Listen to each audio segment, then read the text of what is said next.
There's always going to be someone better than you at something, including Fortnite. Even the person who's considered to be the best player in the world has someone who's better than them, and the cycle goes on and on.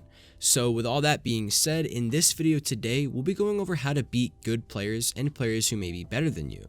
This is especially important to talk about considering there is always going to be that one player in your game that stops you from winning because they're a good player.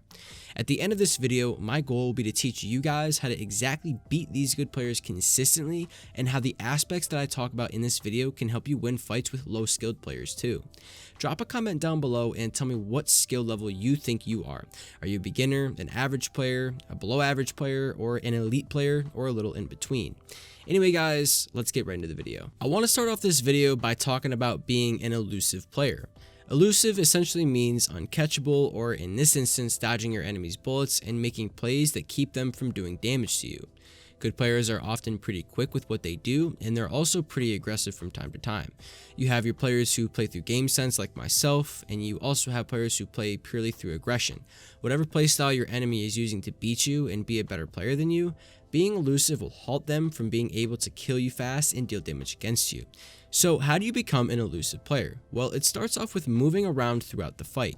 You need to be consistently moving, making sure you're covered, and attempting to create an offensive play as soon as you can. Repeating this process throughout the entirety of the fight will create a difficult situation for your enemy, and if they aren't a very good player, they won't be able to adapt to you being elusive.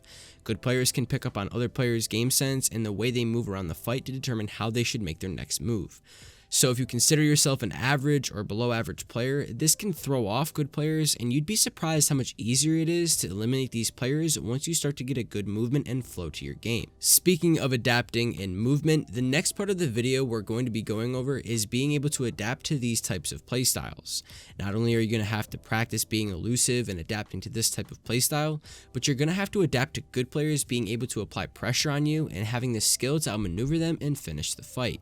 Throughout the fight you're in, you might get shot and lose a lot of health, which will force you to have to cover yourself and heal up, all while being able to deal damage when you have an opportunity to take a shot. You may have to adapt to your opponent having better loot than you, or maybe your opponent has a certain weapon that deals damage at close range opposed to long range. If your opponent has a pump shotgun, you need to distance yourself to take on that fight. And now that we're mentioning being situationally aware, let's go over another topic that I want to cover, which is being patient and learning situational awareness. I've talked about situational awareness in previous videos, but never on the topic of beating good players. Sure, being able to hit your shots and outbuilding good players will help you eliminate them, but being situationally aware is really important and goes a long way with beating your opponents. How you can increase your situational awareness is the following 3 steps. Step 1, evaluate your own situation, i.e. your health, your weapons, your materials, and then determine what you can and cannot do in the fight. Step 2, evaluate your opponent's situation. Do they have shield or do they not have shield? Do they have good weapons, or do they have strong suits in their gameplay like aiming and fast building that can go a long way in beating you? And the third step is, do they have a teammate or do they have no teammate at all? You always want to make sure that you know where both teammates or all of their teammates are at the same time, because you can make decisions based on this. The goal of practicing being situationally aware this way is to make better on-the-spot decisions, which will increase your game sense. A lot of good players and pro players are going off of instincts when they make certain plays, and this is no different. If you consistently practice this way and think this way, you'll begin to see an increase in your game sense and overall performance and decision making on the spot.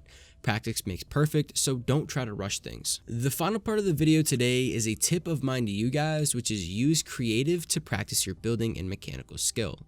Good players are mechanically skilled, no doubt, and because of this, it's important that you guys practice the fundamentals of Fortnite before you can have a chance of competing with good players. And to be completely honest with you, you guys actually want to get beat by good players for a few reasons, but the biggest reason is over time, you'll learn from them. Think about a time a good player has beaten you badly in a match and try to determine what it was you did wrong and what they did right. Having this mentality will also help you guys learn and beat good players too. Don't forget guys, you can be good players too. There's always going to be someone who's better than you, and that's totally fine. It's how you learn from these types of players that will make you a successful player and a good player at that. I hope you guys learned something from this video today, and if you did, do drop a comment down below and tell me about it. Smash that like button as well if you guys did enjoy. Subscribe if you guys are new, as well as dropping a comment down below and telling me what skin you guys use the most. There's so many great skins in Fortnite, but my skins right now that I use are Munitions Expert, Red Knight, and Poised Playmaker. Those are my top 3 skins, so let me know what you guys like down in the comment section below, and I'll see you guys next time. Peace out. I'm afraid to pop a mini, guys, because I'm lagging. If I pop a mini, I might. No, no, no, no, no, no, no, no, no, no, no, no, no, no, no, no! Don't kill each other! Don't kill each other! No!